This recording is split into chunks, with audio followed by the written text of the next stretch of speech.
And we are live. A little bit behind, but we are live. It is Tuesday, 7th of March, 2023.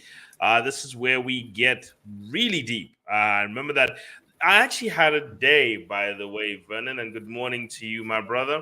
I had a day Good morning. on the 4th, Saturday the 4th, is actually a term I call Mm. March 4th, my brother. And March 4th is what we call Progress Day. We forgot to talk about that yesterday. Yes, actually, look, I'll take credit. I won't take credit for it. And I've said it even on my page, people. I got that line from Proverb. This is the day that we march forth. So that is the day that you are supposed to look at your goals, look at your plans. If you are still doing things, then you are on the way to achieving your goals. So most people, if you're still doing things by March 4th, then your job is to say it with me, Vernon. March 4th. That is the reality. If by March 4th you're still doing what you're doing, then you have to just march forth all the way to the end. That is your big challenge for the day. So thank you very much to everybody. Today we're going to be going through a few things for everybody. I think we're going to be looking out for one. The stock exchange is experiencing a rebound. We're looking at our currency, which has continued to do the electric slide downwards, and it's really getting close to. It's really looking like we're getting to an early. We're still on track for closing this month at 20.48. So that's also what we're going to look at. We're going to look at obviously the bond market, our usual market outlook. I am going to redo that section, Vernon, yesterday on signal versus noise, because I am going to go through PPP data for people, because I think one of the things we should always do whenever we have any conversations regarding policy is start from a position of data.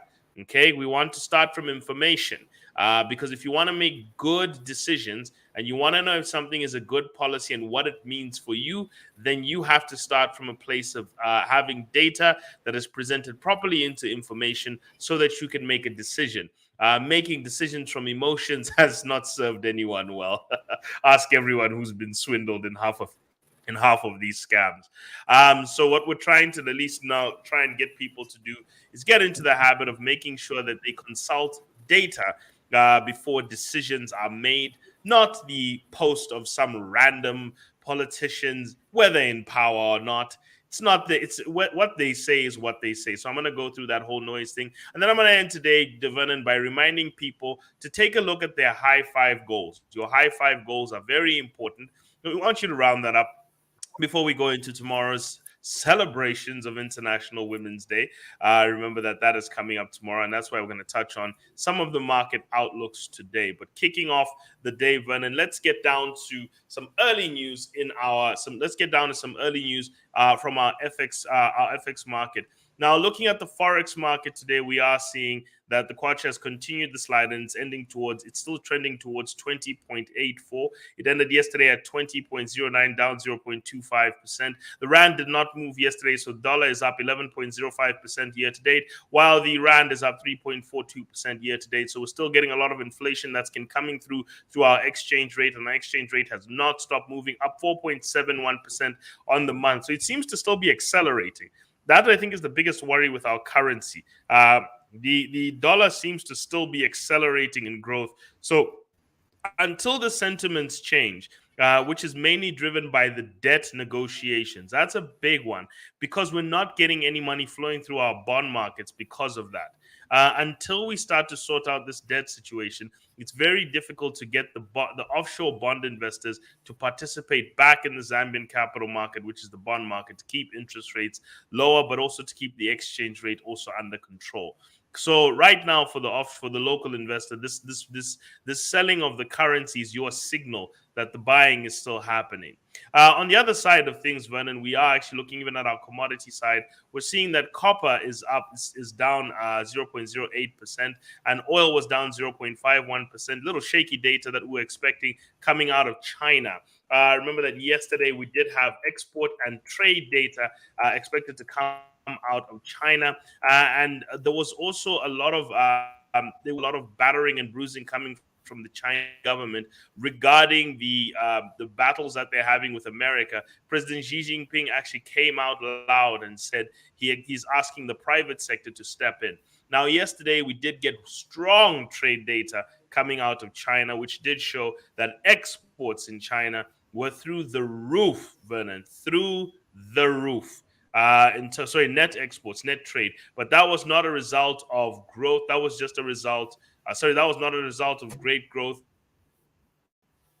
That was just poor imports. So the Chinese market is not able to really get anything coming from outside. They had a net trade balance of $116 billion in that 1 month. And if I track back even 5 years, I have not seen a month like that. And if we track back all the way to the beginning, this is the highest monthly trade balance that the Chinese economy has ever experienced, not because of fast growing exports, but because of slow contractions of exports, but big contractions of imports. So the Chinese are importing less, producing. But the problem is that their service sector is still outgrowing their service sector is still outgrowing their manufacturing sector, because China is aging as a country. And when you age as a country, unfortunately, you got less people who can work in the industrial sector. You got less people who can work cheaper jobs. You got more expensive labor force. So that is what happens when a nation ages. Remember that China is heading to that point where about 25% of their population will be in the formal. Sorry, will be 25% of their population will be over 65 years old. The leader in that right now is Italy and Japan. They're the two oldest countries that we can find in our global spectrum. So we are seeing that. Unfortunately, that data did speak negatively a bit to China. But if we're looking at where the opening of the commodities market is, that net trade at least does speak to a little bit of a positive. But I'm sorry, that contraction in exports, it was a slower contraction than expected, but that contraction in exports did spook the markets a little bit. But we are seeing that oil has bounced up a little bit by 31 cents, but copper is still trading in the negative. Still at 8,943. So copper is still trading in the negative right now. We are seeing that gold also yesterday did trade. Gold yesterday did go down a little bit by 0.36% in dollars. So we did see a cross commodity sell off yesterday. But if you're looking into your wealth insurance assets, you did see crypto markets up 0.89%. You did see Ethereum up 0.56%. Sorry, Bitcoin up 0.89%. Ethereum up 0.56%. And gold up gold in Kwacha down 0.11%, mainly due to the drop in gold itself of 0.36%. Year to date, we're still seeing Ethereum up 45.65%, Bitcoin up 50.44%, gold up 12.86%, and US dollar up 11.1%, with bonds, with secondary bonds trading just above 5%. Now, the interesting part of the market yesterday is that we are finally seeing the bounce back of the stock market. The stock market has finally started to move into the positive year to date as earnings season comes in, and we're seeing a few bits of positive earnings up. But stock market is only slightly up. It's just recovered up to its net position of 0.07% up year to date. And it's up obviously in the last month. We have seen a stock market recovery, mainly due, like I said, some of the results are actually pushing some of the prices upwards, mainly due to companies like Airtel, for example, whose stock price went up straight after their results. And just to go through some of the main results, only two big ones have come out. Three actually have come out, but we haven't got the full financial results. First results that we got last week was Airtel results, which we had announced last time. Revenues up 24%, operating profits up 42.98%, and therefore net profits up 32.9%. So that was a strong growth in Airtel itself as a company. But we did see some of its underlying fundamentals actually did quite well as well. We did see that obviously they did issue a mid-year dividend, so possibly there could be one coming down the line. We have seen that with Airtel, the equity position has actually risen up. That's also good. Equity position of the company has risen up from 313 million kwacha to 673 million kwacha. The total shares, the market cap obviously also up 8.76% due to the growth as it is year on year. Stock is up about 8.76%. What we're seeing also is their debt. One of the biggest concerns, obviously, is that debt to current assets ratio. That's come down, ensuring in the internal risk of the company, but that's come down from 7.91 to 5. But it's still relatively high. Remember, you want that number somewhere around 1.2. Current assets to current liabilities are also quite weak. Airtel is a heavily leveraged company. in terms of its debt and its liabilities. And unfortunately, it doesn't have enough current assets to cover its liabilities. So that's an internal risk on the company. But in terms of its cash flow and its revenue growth, we are seeing that top line growth is strong, but it has still got some balance sheet for just earnings per share. So its EPS ratio is at 8.86. So it is getting towards fair pricing. It was at 6.67. So 8.86 is at the point where I think in terms of it, it is still fair value. So this is the right price according to the EPS, the price to earnings ratio. If you're talking about price to book value, we still don't have quite a good price to book value, unfortunately, when it comes to Airtel as a stock. And if we're talking about dividend yield, obviously we had quite a positive dividend yield previously. So when it comes to them as a company, like I said, we are seeing that the income statement of the company is picking up, but we are still seeing some fragilities sitting in their balance sheet. That I think to me is the biggest part of the conversation. Now, as we said, sorry, the PE ratio, not the EPS. The PE ratio is still at 2.09. Mistake. Sorry, I gave you the EPS. The PE ratio is still at 2.09, meaning it's actually an underpriced stock. Airtel is actually exhibiting signs of being an underpriced stock, quite relatively underpriced if it maintains this earnings capability, and it's still showing some signs. Now, other growth data that we did see yesterday, we did also get information over the weekend from Chilanga Cement, where we saw revenues drop by 15%. We saw gross profits drop by 21%, but we did see a rise in operating profits by 2% and net profits up by 13%. So we did see better management of the company, but unfortunately sales are down, and a lot of that was driven by the export markets also contracting. That was a strong part of it, and obviously slowdowns in the construction sector. Remember, we had a construction sector that's been in the negative position. No matter how much mortgages seem to be growing, we still haven't gotten a good construction sector, because even in the GDP, it's growing slowly. And remember that in the DRC, they've been boxed out by the fact that the DRC got their own plant, and then on top of that, you had a strong currency for the first 9 months of the year and only a weak currency for the last 3 months of the year. So probably going into the outlook of this year, we might see Chilanga Cement have a little bit of a positive part, at least of this year at the beginning, because of the weakness of the currency and therefore the competitiveness of their exports. But the number of export markets that they have open are shrinking, because the RC was the one that we're reliant on, but unfortunately they had to shift their balance towards Burundi, Zimbabwe, and Malawi. That's where they do a lot more of their trading as Chilanga Cement. No longer really DRC, because they sorted themselves out. Now, the ops profit margins of the company did improve, and the net profit margins also did improve, meaning that management is actually doing quite a bit of a good job. Now, when we're looking at our main ratios, which we're assessing of companies like Chilanga Cement, we are seeing that the PE ratios are showing that the company is heading closer towards fair valuation, because obviously the stock price dropped, and also you did see the EPS rise. So the earnings per share did go up, but stock price did drop. That gave us a result of a stronger EPS, but still it's slightly overpriced.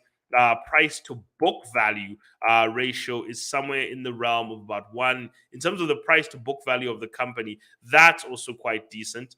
In terms of the price to book value of the company, we're seeing it around 1.2 to 1.8. Those are decent numbers, so it is okay priced in terms of its balance sheet. It's just, I think, the problems with the income growth, the top line growth, and I think it does incur a little bit of business model risk. Now, if you're looking at companies like Airtel, still in the negative on cash, but operating cash flow was up by 25%. Chilanga's operating cash flow was down by 34%, but their net cash flow position was sitting up by 182%. So one has a better cash position in the balance sheet. I would say this: the income statement is stronger on Airtel, the balance sheet is stronger on Chilanga in terms of where it's going. And then one of the best results that we saw yesterday came from Bata Shoe PLC.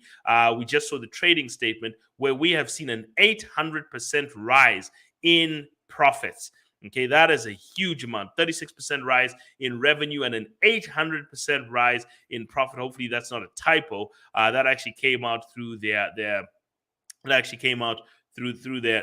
sends yesterday, where we picked that news up. So that's already giving up strong signals of that. As a result, we've seen over the last couple of days that the stock market has started to bounce back on some signs of positive earnings in the bigger companies. So we've seen the banking sector show record profitability. We see the banking sector having strong balance sheets, and we're seeing listed companies also starting to see that. And we're also seeing Now we're seeing listed companies starting to show some resilience in their finances, and also at the same time we're starting to see trade recover. So three strong signs for the Zambian economic growth is trade recovery, listed company earnings, and bank resilience. These three things are actually showing quite a positive sign for the medium term of the economy for growth expectations. So we are expecting that the growth of the economy is not going to be perturbed. The only problem I think everyone is trying to face is dealing with the debt situation and also trying to get through the mess of the FX rate and the inflation that it's bringing. So higher inflation, yes. So we are expecting maybe this is a year of inflationary growth. So two things are probably going to happen. One, we will probably start to see the exchange rates, not the exchange rate, the interest rates probably come down in the second half of the year, should we get a debt resolution soon. But we're not seeing any close signs that negotiations are moving to the point of a debt resolution.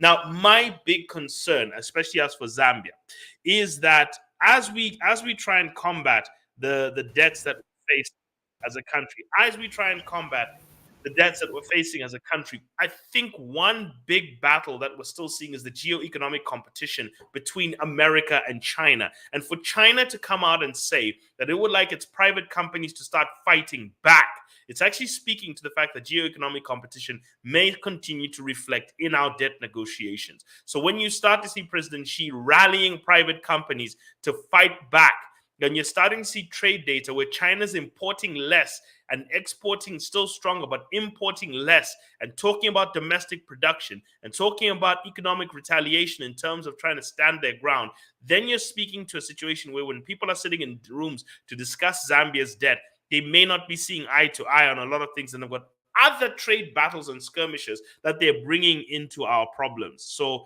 already they're bringing their beef from home into our problems as a nation, and we need to try and separate that. Even if our president is at the least developed nations conference trying to improve financing for Africa, it is still a difficult battle to fight. Now, looking into the global economy, in terms of the four horsemen outlook, we do see that Russian crude oil has been heading to the United Arab Emirates as a way to divert from sanctions. The Russians are rather tricky. So we have seen that they're actually finding a way around it. As we talked about in terms of interest, our negotiations might be hampered by the geo-economic declarations. The EU, Italian, and German construction PMIs were in the negative, but they are improving, while the UK construction PMI actually jumped from negative to positive all the way to a score of 56, showing that the UK construction sector is showing very strong signs of recovery. US factory orders were negative about 1.6%, but new orders from US manufactured goods fell in January and were pulled down by a plunge in civilian aircraft bookings. Also people trying to buy civilian aircrafts, obviously. But there was an increase in machinery, and a range of products suggested that manufacturing is regaining its footing. Second piece of news that also came out that's also got to do with inflation is that the New York Federal Reserve reported a drop in its global supply chain pressure index from to a reading of negative 0.26 in February, down from 0.94. So those are signals that inflation pressure is probably starting to come down from the eyes of the New York Federal Reserve, which means that they'll go probably into the next meeting, probably pressuring to see if they can slow down. So this is just some expectations that the interest rate story from America may start to slow down. And also finally, when we're looking at growth, EU retail sales grew slower than expected month on month, but were negative year on year. And President Xi's rally also will talk to China now trying to be more domestically industrial.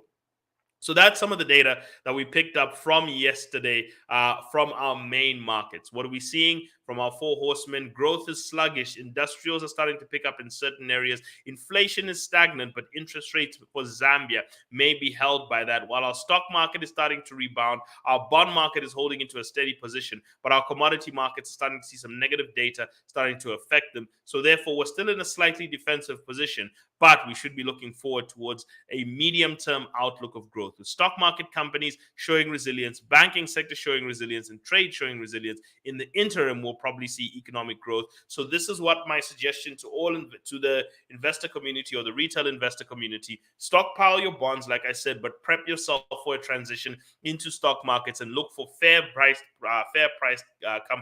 companies with an EPS of below 5%, below 5, 6, those are your first options that you need to start looking at in terms of fair priced companies. Companies that are not heavily leveraged, we're still not out the woods instead of the lending rates, but companies that are not heavily leveraged, though leverage may not be the biggest thing that we're battling, but we're looking for growth opportunities. We need top line revenue growth, and those who are exposed to the growth sectors of the economy are the ones you're really looking for. So look at the books of these companies as their information is coming out, and it will signal to you which ones are the ones to buy, which ones are the ones to hold, which ones are the ones to fold.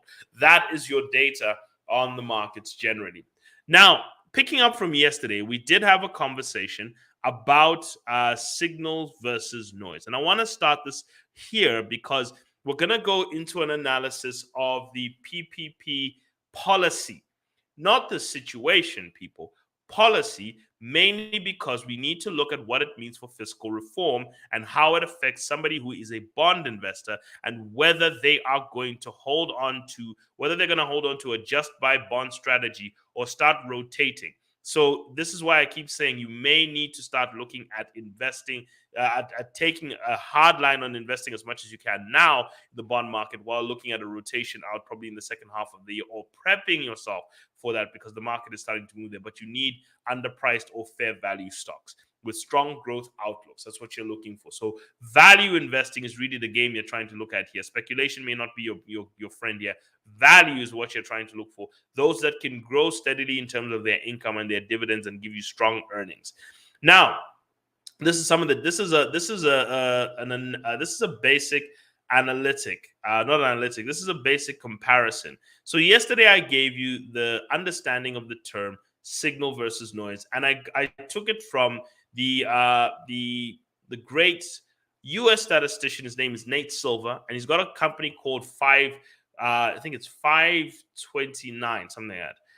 528, I think. Yes, and they do statistical outlooks for elections, and he talks about prediction science. And he's the one. He actually makes this. He actually wrote a book called Signal versus Noise: the Science of Prediction. And so going by some of the things I wanted to talk about in terms of physics, here are some comparables about the words signal and noise. Okay, and I want you to look at them very carefully, because in a world of social media, where you are being fed everything, okay, unfortunately at a rapid rate, you need to start learning to discern information much better and much more effectively. Because if you're going to make good decisions, you need to be informed, but you need to make sure you know the skill of filtering the noise from the signal, because you need that signal so that you can make decisions. But unfortunately, a lot of what happens on social media comes with noise. Okay, a lot of the information that we think we're getting, unfortunately, comes with a lot of noise. So yesterday, and I'm gonna. There's a statement that came out quite a while back. Before I get into this, there's a statement that came out quite a while back by a gentleman named Nicholas Carr, who said, unfortunately, the generation of today has turned from deep readers of books and articles to quick snackers of tweets and blogs. So we're always looking for headlines, things that we can consume very quickly. And one of the things he talked about in the same article, this was a different gentleman who also wrote it. This was a different gentleman who wrote this article. His name was Nicholas. His name was Roger Smith, not Nicholas Carr. His name was Roger Smith, and he's the Chief Technology Officer of Florida Hospital, Florida Hospital Nicholson Center. And he wrote this. He said, "Today, we dine on Facebook, Snapchat, Twitter, Pinterest, and similar crowdsourcing media. When we settle down to focus our attention on a single topic for hours, it is only to binge watch the new series on Netflix, YouTube, Hulu, Amazon." Now, obviously, Hulu's not in Zambia, but we do watch a lot of Netflix and YouTube in this country. All of these delicious, high production forms of entertainment, but they are the candy, soda, chips, and they're the candy, soda, and chips of the mental diet. The modern mind is becoming flabby, diabetic every single year, losing the ability to explore topics in depth and having no patience for information that takes more than a few minutes to ingest or digest. Every subject must be considered in 30-second posts, a 2-minute news summary, or a 30-minute moralized television program. In other words, the ability to think about things is being affected, and that is what is creating easy polarization of people. If you remember, I did my top 10 risks according to the Eurasia Group, and one of them was social media polarization, especially on political issues, that every single policy has to be looked at through the lens of political polarization, and we're struggling as citizens to look at these issues for what they are. So the skill that we need to discern, especially whenever we're trying to make decisions with where we are putting our money, is we need to become much less emotional. And we need to now start looking at signal. That's why I'm focusing on this matter of signal versus noise. It's a very important topic. So on the background of that, okay, on the fact that we've become a bit engrossed or indulgent, looking at signal versus noise, here's a simple breakdown that I did for people to be able to look at. And here they are by definitions. Now, this is actually physics definitions of signal versus noise. And then I added in a few things, especially from Nate Silver's analysis. And he breaks down also how to understand what are some key factors. And I would advise people to look out for that book, Signal versus Noise, because it'll put your mind into how to deal with this information overload which you are facing, which is mainly making you more emotional than it is making you methodical. Okay. Now, the definition of signal is a function used to convey data or information from one point to another. So the purpose of a signal is the conveying of data and information. Noise is unwanted, overly loud, and disruptive sound. So just that sound, that's noise. But a signal is my voice saying something specifically to you. Signal comes in the form of motion, images, and sound. So motions, images, and sound can give you a signal, while noise can be continuous, it can be intermittent, it can be impulsive, it can be low frequency. Noise can come in so many shapes, but its main goal is it overlaps. Now, here are the quick qualities. By the way, these are physics qualities of signal and noise. Is that signal is credible, okay? It whispers, and it is an original sound. So every word coming out of my mouth is an original sound. Now, the qualities of noise is it's self-promoting, it begs for attention, and it's random additives to the original sound. So in other words, self-promoting. So sometimes when a policy is being given to you, let's say by a party in power, unfortunately, it's mixed. So there is a bit of noise in there while there is signal. So they'll talk about their green policies and their PPP policies, but unfortunately, there's also self-aggrandizement in there, which is mixed. So you have to separate the two so that you can focus on the signal. And this is what I do.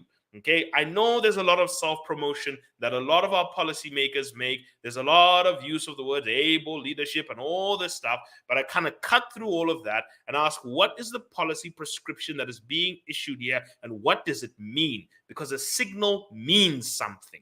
Okay, now a signal triggers you to take an initiative. In other words, you have to act in a way according to what that signal is saying. So I say something to you, I signal something to you, you then act in accordance to that.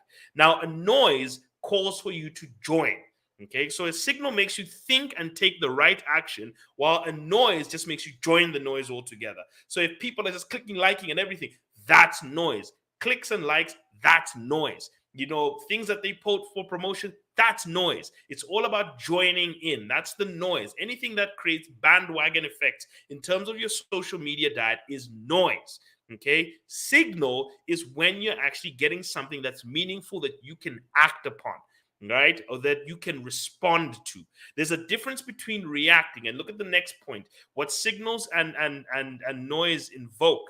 While a signal invokes logical response, noise invokes emotional reaction.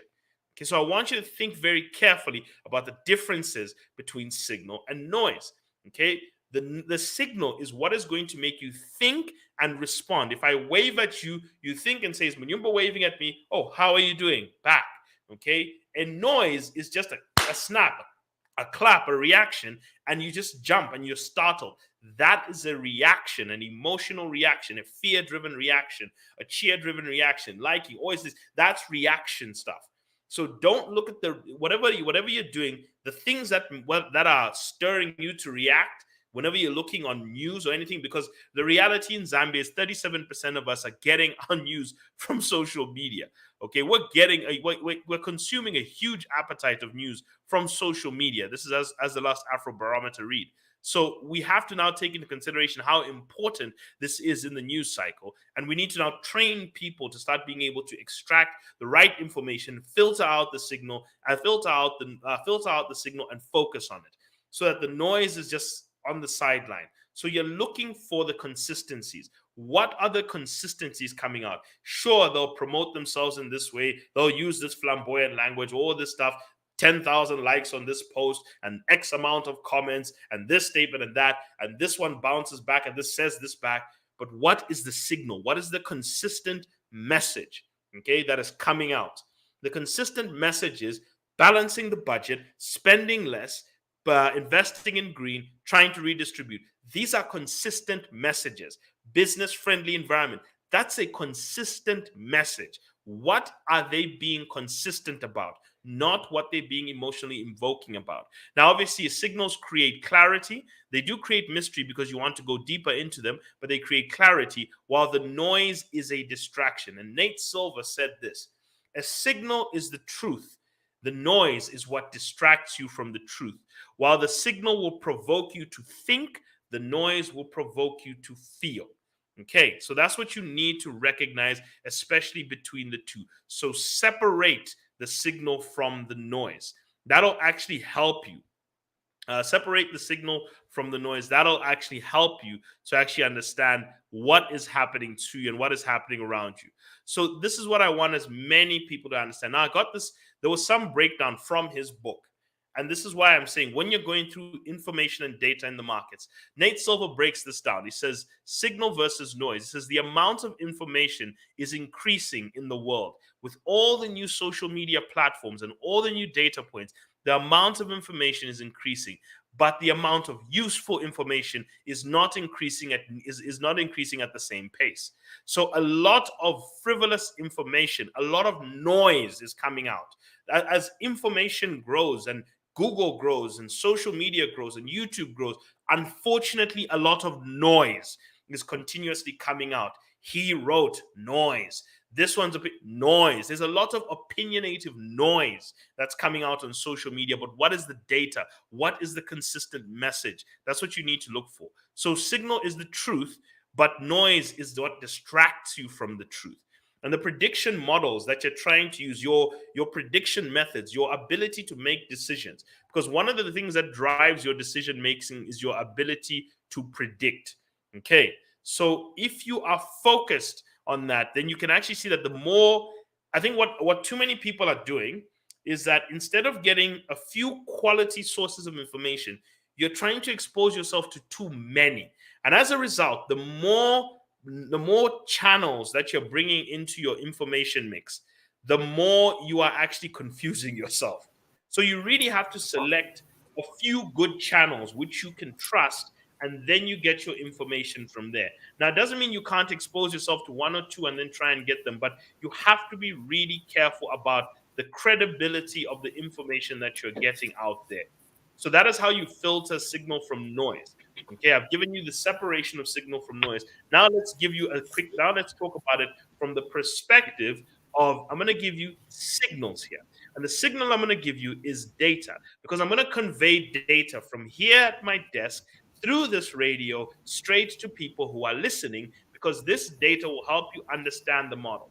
Now, starting from the perspective of where I stand on this issue, okay? Starting the perspective of where I stand, one thing I'll tell you is that you should expect less borrowing from your government.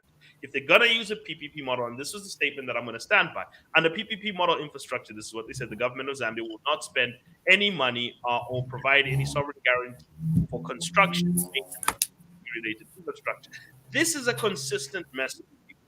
This is consistent. This is something that's been said multiple times. And mind you, people, this is something that started administrations ago. This is what I keep trying to explain to people. It's not new. This was something we talked about at the 2016 meeting of the Economics Association when we talked about the development of the road sector. Okay, when we went there, we had many presentations, we had a rigorous debate, and one of the things that was actually mentioned even by the government officials in 2016 is that they had already launched a PPP model, opening up for private sector players to be able to build their own roads and collect directly from tolls. That was already there. Okay, developed by the previous administration. It is just being utilized by the current administration. It's not new. Okay, there were even offers telling people that if you can bring investors who can do that, that is an incentive that the government was already giving. Okay, so it was already mentioned there that this is what they're trying to do in order to expand the road network and encourage those who are coming to invest in the country to also develop the road sector to support it in a way that is less costly. That was something that was mentioned, and it was also obviously the fact that we try to now bring down some of those costs. And in all transportation, in fact, not just road sector, all transportation, that part of it was to help do that.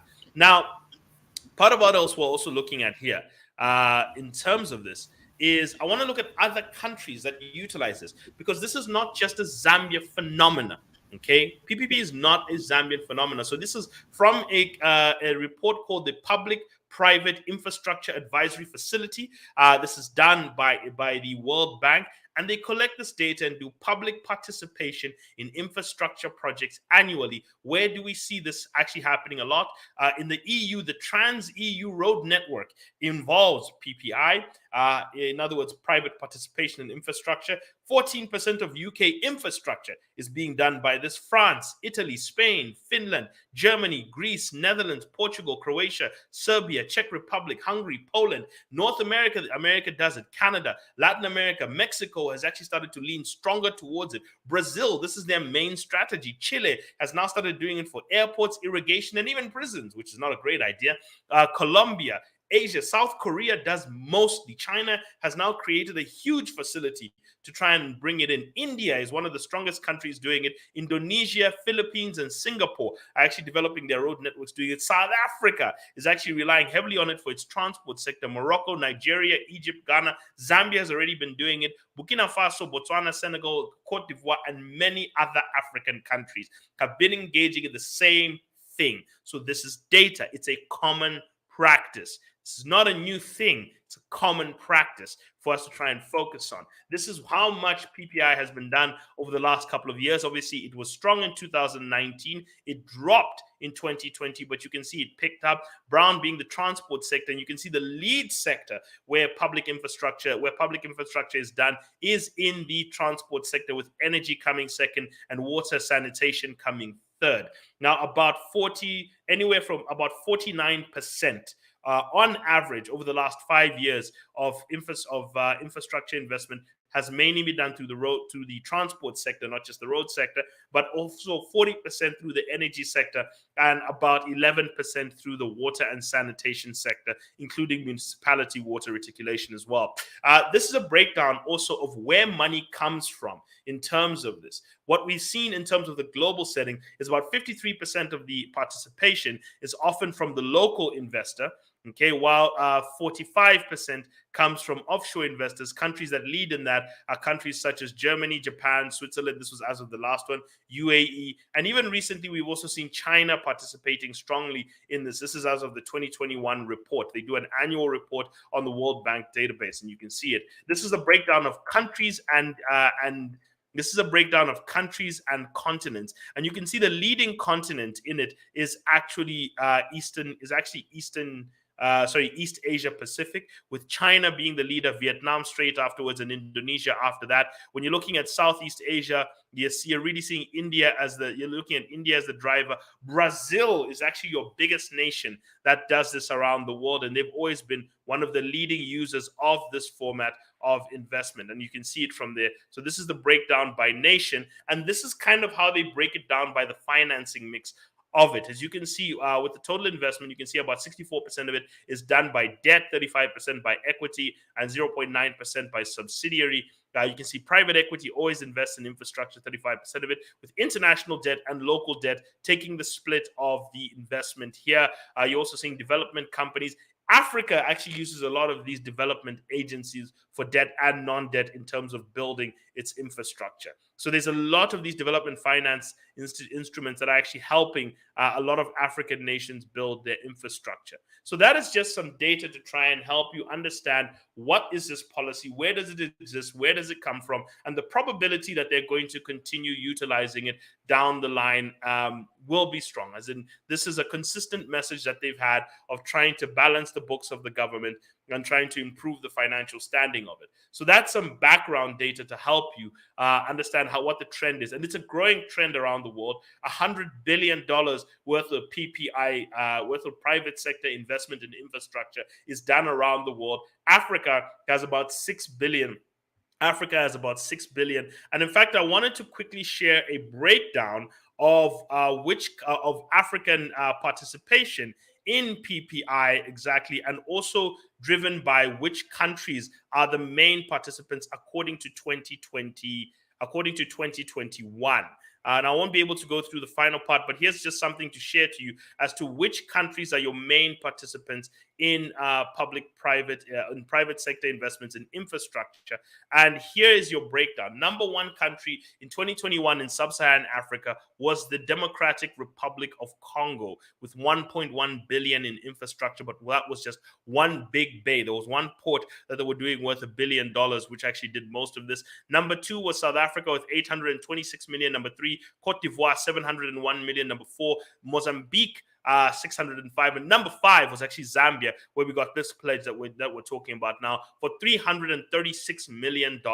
And as you can see, pretty much many countries utilize this for infrastructure development. In fact, Africa is a growing part of dependency on it, but we are at a point where we are now looking at about an average of about $5 billion to $6 billion, but half of that has pretty much been done by five countries.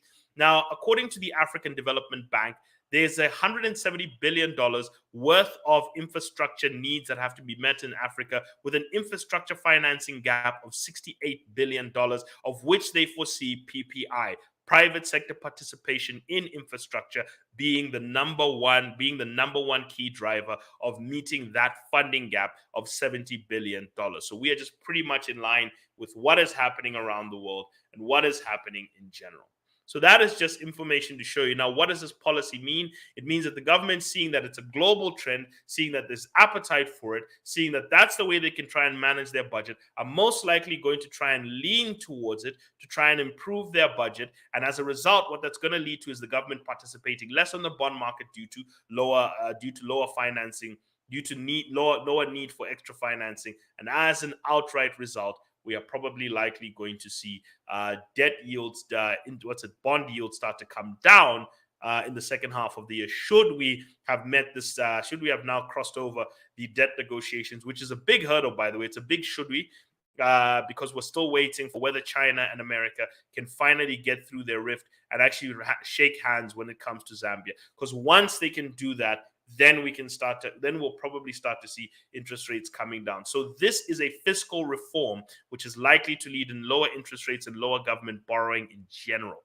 So if you're looking at your portfolio, then you're looking at the second half of the year, you need to look at, one, I'm going to pile up my bonds in the first half because the government has already signaled that it's not going to be doing as much infrastructure spending from the budget, but it's going to try and do a lot more deals. And therefore, in the second half of the year, I'm going to be then leaning towards more growth companies and more industrial growth companies with a lot of top line growth, which can probably trigger quite a bit of earnings. And therefore, with collapsed yields, you probably find financing costs probably start to come down. That is the data I'll give you today. I know that we've been in and out, and I know that our radio frequency has had a little bit of an issue, but our team have been working on it. But thank you to everybody who has stuck with me. This is information that we will share quite a lot through in terms of who has been participating in this information that we got in terms of PPI and whatever we're looking at further down the line. So once again, thank you very much. Have a wonderful day. God bless you all. See you tomorrow on Wednesday, Women's Day.